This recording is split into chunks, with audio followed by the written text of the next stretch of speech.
Good morning, bird brains. Out on the Dyna today, out on Cielo Vista. If you're a fan of the channel, you know exactly what this road means. Today, I'm going to be giving you my long-term review of the Saddlemen LS step-up seat. Now, I get probably more questions on this seat than I do of any other part on the bike. And rightfully so. It's one of the most famous seats for the Dyna line, and it's one of those parts that doesn't have much competition. You pretty much got Saddlemen and you got Lucky Dave's. Now, I will go ahead and say I have not ridden a bike with a Lucky Dave seat. I have, however, ridden other Harleys with other aftermarket seats, so I've got some sort of comparison. So let's go ahead and dive into it. One thing that I absolutely love about this seat is, of course, the looks. I personally hate the stock seats. The way it looks, the way it feels, I hate everything about it. Everyone that is a, I don't know, open-minded Harley rider will tell you that Harley seats suck. Now, when you get into the touring models, they're not as bad, but Sportster line, Dyna line, their seats are garbage. As you can see on the stock seat, there's nothing holding you in. There's nothing to sit you in the bike. And with a bike with a 103 in it stock, I mean, it's just stupid. It's stupid. You go on the throttle and your ass just slides off of it. And that brings me to my second point, which is functionality. With the high arched back of the Saddlemen seats, I can sit here I could go all day on this thing, and this seat has me locked in. Speaking of locked in, it also locks you in on the corners. Now, those of you who watch the channel, you know that I like to get down in the twisties. Not this one, because there's going to be gravel in it. But most of the time I'm riding, I do ride semi-aggressively. I do like to throw the bike into corners, like so.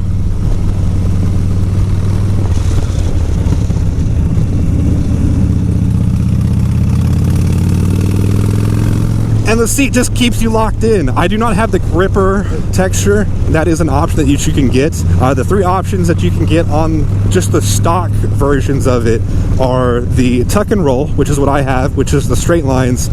You've got the diamond pattern, which is a crisscross, and then you've got the gripper, which is it just locks you in. The reason I didn't go with the gripper is they pretty much advise you that if you're not doing stunts or super aggressive riding most of the time, that the gripper is a little bit overkill and it can actually cause it to be uncomfortable.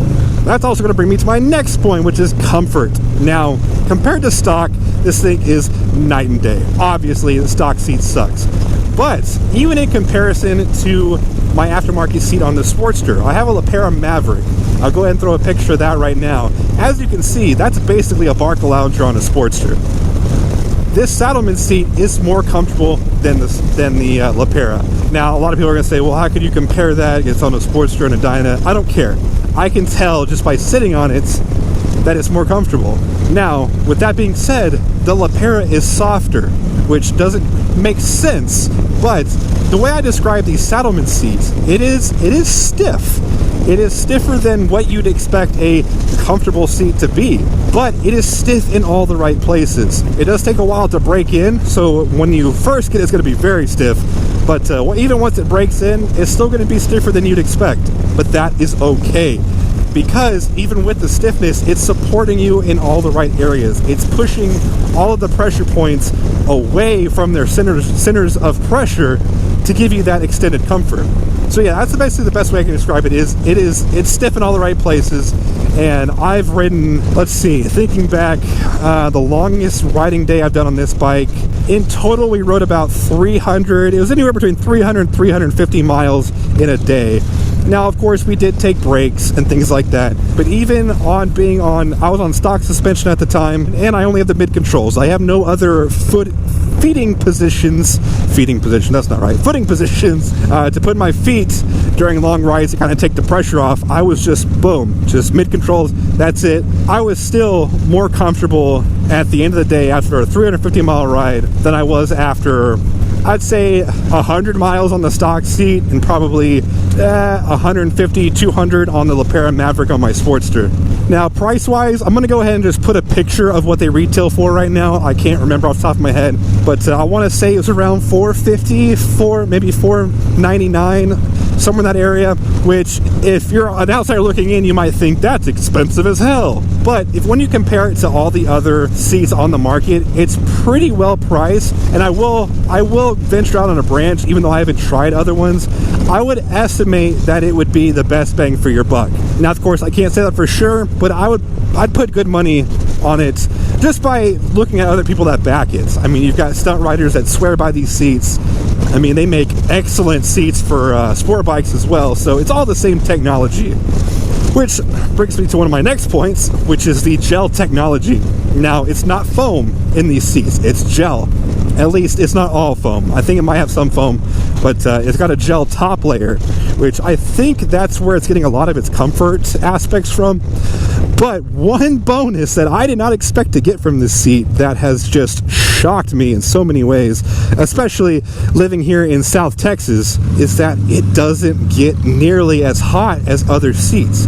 Now in Texas, when we ride in the summer, we're riding in 100+ degree days. If you stop at a restaurant and leave your bike outside for an hour, that seat can get scorching. Nay, not with the Saddlemen. It gets warm, don't get me wrong, it definitely still gets warm. You're not going to sit down and feel like you're sitting on a block of ice by any means, but it is definitely cooler than any other seat. I even had my buddy who has a stock Dyna seat. He sat on his bike and he's like, oh man, that's so hot. I was like, hey, now that you sat on yours, can you come sit on mine and tell me, is it hotter, or if it's hot, or if it's cool, or if I'm just overthinking it? He sat on it, he goes, that's not hot at all. I was like, that's what I thought. Definitely an added bonus that they really don't advertise.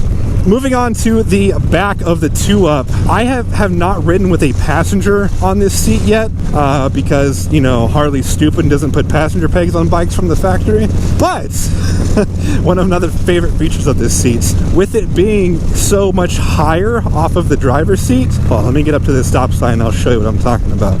All right, on longer rides, if I'm starting to feel some fatigue or something in my butt, I can get up and sit on the passenger seat.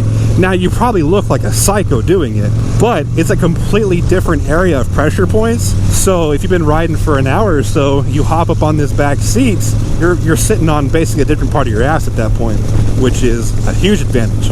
And I can tell you, I mean, I haven't ridden bitch on any other bike, but if I was riding bitch on this seat, I'd be pretty comfortable.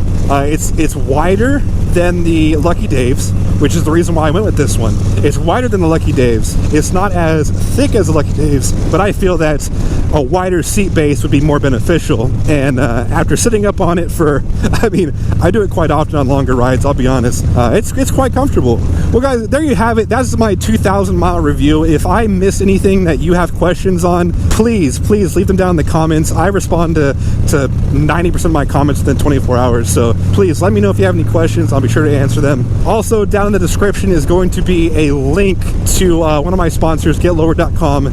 They carry most of these seats in-house and can ship them out, boom, like that. So go ahead, check them out if you want one for yourself. And let me know what you think about yours if you've got one down in the comments. Other than that, guys, that's going to be it for me today. If you liked this video or found it helpful in any sort of fashion, please hit that like button. It does do a ton for the channel. If you're not already subscribed, I highly suggest you punch that subscribe button. I do put out 3 videos a week, every single week. And as always, thank you for watching. I'll see you guys next time.